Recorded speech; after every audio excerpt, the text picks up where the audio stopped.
dengan 5 ini kalau kita amalkan, insya Allah Allah akan selamatkan kita dari dulu datang Habib Umar bin Hafiz, saya hadir majelis itu, adalah seorang bertanya, Habib, iya, Imam Mahdi dah lahir atau belum? Saya tengok Habib menjawab, sepertinya dia macam tak suka pertanyaan. Kata dia, kita tak perlu mencari-cari dia dah lahir atau belum, kampung dia di mana, dia lahir di hospital mana, dia tak perlu. Yang perlu kita siapkan adalah iman dan takwa pengetahuan kita, supaya kita jangan sampai terkecoh, supaya kita boleh membezakan mana hak, mana batil, mana betul, mana salah, mana lurus, mana bengkok, mana hitam, mana putih. Sehingga dengan istiqomahnya kita beribadah ini, kita boleh membezakan mana Al-Masih yang original, yang asli, mana Al-Masih Ad-Dajjal. Makanya tadi sebelum salam kita berkata, Allahumma inni a'udzubika min azabi jahannam wa min azabil qabri wa min fitnatil mahya wal mamat wa min syarri fitnatil masihid dajjal. Membaca, menghafaz 10 ayat di awal surah Al-Kahfi.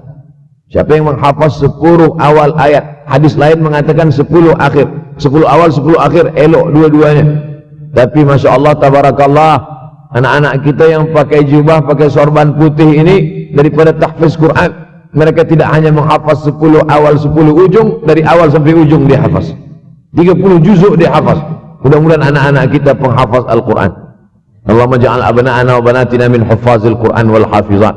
Jadikan anak-anak kami menjadi para penghafaz Al-Quran ya Allah, supaya selamat dia daripada fitnah Al-Masih Ad-Dajjal. Tapi saya pilihkan hadis tentang yang 5 ini. Dengan 5 ini kalau kita amalkan, insya Allah Allah akan selamatkan kita dari fitnah akhir zaman ini. Yang pertama, manfaatkan waktu, kerana waktu di akhir zaman ini yataqarabuz zaman, kerana waktu semakin dekat tak terasa hilang berlalu. Maka isilah waktu ini dengan ibadah.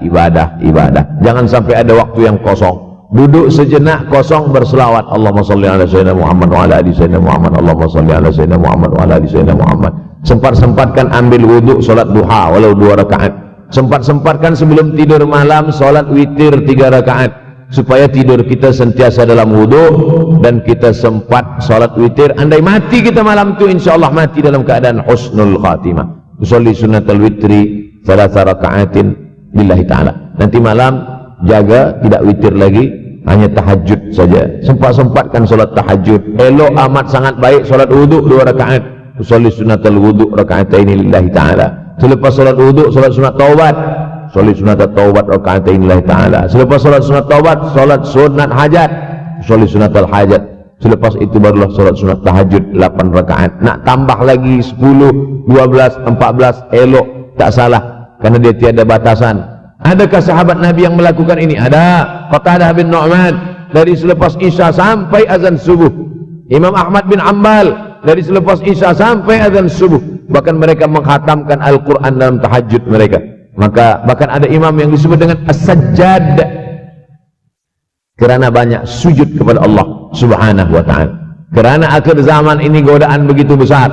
Dulu orang tengah malam tahajud, jam 2 malam, jam 3 malam dia bangun, kerana dia membaca hadis sab'atun yudhilluhumullah, ada 7 golongan yang mendapatkan naungan Allah, yauma la dhilla illa dhilluh, hari itu tak ada naungan kecuali naungan Allah. Rajulun, ada seseorang, zakarallah, dia berzikir mengingat Allah, khalian, di tengah malam tak ada manusia, fafadat ainahu, menetes air mata. Maka yang pertama ini, jangan sampai kita kehilangan waktu, kerana waktu, al-waktu kasaif, waktu ini seperti pedang, illam taqta'hu qata'aka, kalau tidak kau patahkan dia. Kalau kau dapat pedang, patahkan, sebab kalau tidak kau patahkan, dia yang akan memotong engkau, mematahkan tulang-tulang engkau. Waktu ini kalau tidak kita manfaatkan, kita akan ditanya tentang waktu, kemana saja waktu yang sudah kau pakai. Inna sam'a, pendengaran, wal basar, penglihatan, wal fuad, hati, kullu ulaika kana anhu mas'ula, semua akan disoal, semua akan diminta tanggung jawab di hadapan Allah. Kemana waktu yang sudah aku bagi dulu engkau pakai? Yang pertama nanti ditanya, la tazulu qadama 'abdin yaumal qiyamah, kaki anak Adam tidak akan bergeser, tidak akan beralih dari tempat tegaknya pada hari kiamat, hatta yus'al, sampai dia disoal, sampai dia ditanya. La tus'alunna yauma idzin 'anin na'im, banyak yang akan ditanya nanti Tapi Nabi bagi tahu, di antara yang akan ditanya dari sekian banyak nikmat itu 4. Yang pertama, an umrihi fima afnah. Umur kemana engkau habiskan? Hari ini ada anak-anak muda belia umurnya 17 tahun. 17 tahun habis menghafaz Al-Quran.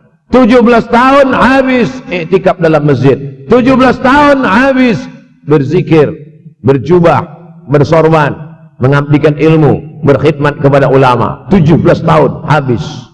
Tapi ada pula yang dibalik, 71 tahun habis. Rumah, office, kopi, rumah, office, kopi, rumah, office, kopi, batuk, mati habis. Apa yang dapat kita bawa menghadap Allah SWT? Yang pertama, yataqarabuz zaman. Yang kedua adalah wa yanqusul ilmu. Ilmu semakin berkurang. Kalau sudah ilmu berkurang, apa yang bertambah? Jahil. Kalau ilmu bertambah, jahil berkurang. Kalau ilmu berkurang, jahil bertambah. Mana ada orang jahil cakapnya didengar orang? Saya dulu awal-awal membaca hadis ini, wa yanqusul ilmu. Ilmu berkurang, jahil bertambah. Rasanya tak mungkin, tak logik, tak masuk akal. Mana ada orang tak berilmu cakap dia didengar? Sekarang baru saya faham. Dulu orang tak berilmu ditinggalkan orang. Sekarang orang tak berilmu asal dia pandai berbicara, dia akan didengar orang. Bahkan orang jahil pula punya channel. Apa namanya? Jahil.com. Orang jahil punya channel. Banyak pula follower dia daripada follower kita. Banyak pula viewer dia daripada viewer kita. Sebab apa? Sebab yang menyaksikan tiada berilmu, yang berbicara tiada ilmu. Oleh sebab itu maka kita galakkan menuntut ilmu di majlis-majlis ilmu. Untuk apa Abdul Somad sudah berumur 43 tahun pun masih pergi juga lagi ke Sudan belajar? Apa yang nak dicari ini? Tak lain tak bukan, mudah-mudahan kita termasuk orang yang sampai akhir hidupnya mencari ilmu, insyaAllah. Saya datang kemari bukan niat mengajarkan ilmu. Saya datang ke Malaysia tetap niatnya belajar mencari ilmu. Man salaka tariqan, siapa yang melangkahkan kaki melalui suatu jalan, yaltamisu fihi ilman, siapa yang melalui suatu jalan niatnya untuk mencari ilmu, sahalallahu lahu bihi tariqan ilal jannah, dimudahkan Allah jalannya menuju surga. Innallaha la yantazi'ul ilma intiza'an. Innallaha la yanzi'ul ilma intiza'an. Allah kalau mencabut ilmu, bukan macam mencabut pokok kayu dari tanah.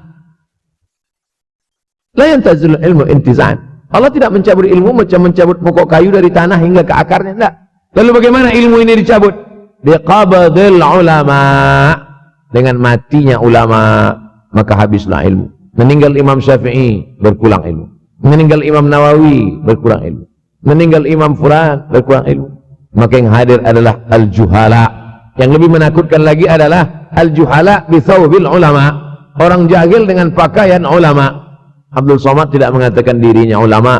Saya selalunya membacakan ayat Quran, membacakan hadis Nabi, menyampaikan fatwa ulama. Tak pernah saya berceramah, bertausiah. Menurut saya, siapa saya? Siapa kita? Syafi'i manusia, saya manusia.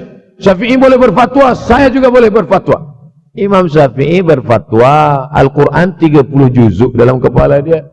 Kita juzuk 30 pun kadang-kadang hilang. Imam Syafi'i balik dari masjid ke rumah, dia tutup telinga. Datang orang bertanya, Syafi'i, iya, kenapa engkau tutup telinga? Sebab bila aku dengar dari masjid ke rumah, semua yang aku dengar masuk tu semua aku ingat. Aku takut dia ingat di dalam, maka aku tutup. Kita, yang saya sampaikan tadi pun tak ingat. Oh, Ustaz mengejek kami, enggak. Jangankan yang mendengarkan, yang bercakap pun tak ingat. Nasib baik datang orang Jepun mengingatkan kita. Nah ini, nama dia Sony. Manusia ni lupa. Oleh sebab itu maka yang kedua, akhir zaman, wa yanqusul ilmu, ilmu makin kurang. Maka bersyukur anak-anak yang dimasukkan ke rumah tahfiz.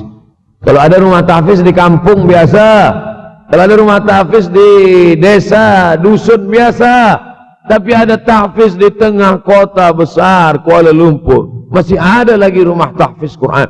Siapa yang mewakafkan rumah tahfiz? Siapa yang memberikan beras? Siapa yang memberikan duit?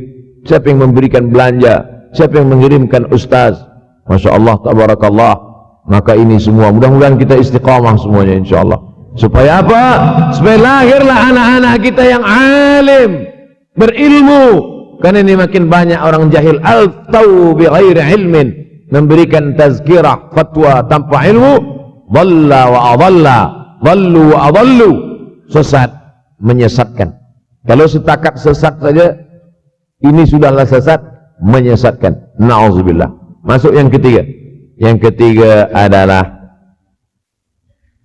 wa yanqusul ilmu, setelah habisnya ilmu-ilmu ini semua dicabut oleh Allah Subhanahu wa taala, lalu kemudian setelah ilmu dicabut Allah Subhanahu wa taala, wa yulqas syuh, wa man yuqa syuhha, sin dengan hak kecil, wa man yuqa syuhha nafsihi fa ulaika humul muflihun. Siapa yang selamat daripada sifat syuh, itulah orang yang beruntung. Hayya 'alal falah, mari kita menuju keberuntungan, kemenangan.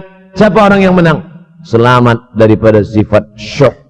Ada orang menerjemahkan syuh ini pelit, bakhil. Bakhil ada yang lebih parah daripada bakhil. Syuh. Bakhil ini, bakhil tidak ingin memberikan uangnya untuk orang lain. Itu bakhil. Dia ada uang 10 ringgit, uang itu hanya dia makan saja, dia tak mau walaupun setengah sen kepada orang lain. Itu namanya bakhil. Kalau syuh ini, duit dia simpan, duit orang pula dia makan. Nah, itu syuh. Jadi lebih parah lagi. Oleh sebab itu, kalau sudah ilmu ini dicabut, orang menjadi jahil, maka datang penyakit syuh yang ketiga. Apa itu syuh? Hubbud dunya, hubbul mal, wa tuhibbul mala hubban jamma. Engkau sayang kepada harta, amat sangat sayang. Dia pegang semuanya sampai tak meleleh, tak menetes walaupun satu tetes. Akhirnya mereka inilah pendusta-pendusta agama. Ara'aital ladzi yukadzibu biddin, tahukah kamu siapa itu yang mendustakan agama? Fadzalikal ladzi yad'ul yatim, mereka itu yang membiarkan anak yatim. Wala yahuddu ala ta'amil miskin, dia tidak mempedulikan makanan orang miskin. Sebab apa? Bukan sebab tak ada harta, sebab syuh. Kenapa syuh? Sebab tak ada ilmu. Tak ada ilmu tentang akhirat. Dia pegang, dia simpan, mati, habis. Yang dia bawa hanyalah 1, 2, 3 helai kain kafan saja. Itulah mengapa Sultan Turki, Sultan Muhammad Al-Fatih, Sultan Abdul Hamid. Coba tengok gambar Sultan Muhammad Al-Fatih, Sultan Abdul Hamid Turki dulu. Sorban dia besar-besar. Saya dulu terkejut, lama saya tengok, kenapa sorban orang Turki ini besar-besar. Lama-lama saya baca, rupanya sorban orang Turki itu kain kafan. Tuan-tuan, balik dari sini beli kain kafan 2 meter, ikatkan kepala, bawa sembahyang supaya ingat mati. Bolehkah menyiapkan kain kafan? Baca kitab Tambihul Mughtarrin, peringatan bagi orang-orang yang tertipu. Di situ ditunjukkan banyak ulama, bahkan mereka menggali tanah di dalam rumahnya. Malam-malam dia tahajud, selepas tahajud dia duduk di dalam tanah itu supaya terasa bagaimana rasanya mati. Gali tanah 2 meter, masuk ke dalam. Tapi kalau nak buat itu kita saja dengan Allah. Jangan pula, banyak juga orang sekarang udah gali tanah masuk ke dalam, streaming pula. Hai guys, nak rasakan mata, mana boleh terasa. Kita saja masuk ke dalam, rasakan macam mana rasa. Sebab kalau cakap saja, marilah kita ingat mati, takutlah kita pada mati, kita tak tahu bagaimana rasa mati. Kalau nak merasakan bagaimana harus mati, nanti kalau ada orang mati meninggal dunia, masuk kita ke dalam, kita sambut jenazah, kita letakkan, kita duduk, rasakan. Ketika Fatimah meninggal, Fatimah mak Sayyidina Ali meninggal, Nabi masuk ke liang lahat. Masuk Nabi ke liang lahat, Nabi berdoa di dalam. Ketika Utsman bin Maz'un meninggal, Nabi masuk ke dalam, Nabi pegang jenazah Utsman bin Maz'un, meleleh air mata Nabi turun ke misai, turun ke janggutnya, turun menetes sampai ke bawah. Merasakan bagaimana rasanya di dalam. Dulu saya pernah berjumpa dengan seorang pemuda, telinga dia pakai anting subang, Lalu kemudian saya tengok banyak tato dia. Saya tanya, macam mana cerita awak bertaubat dulu? Mak saya meninggal, Ustaz Abdul Somad. Lepas tu saya tegak di tepi kubur. Macam mana yang menolak saya dari belakang, masuk saya ke dalam. Masa masuk tu terasa sejuk di kaki. Datang rasa takut saya. Makanya kalau ada orang yang sudah kita bagi tazkirah, bagi nasihat tak juga, nanti ada orang meninggal, bawa dia agak dekat, senggolkan sikit, jatuh.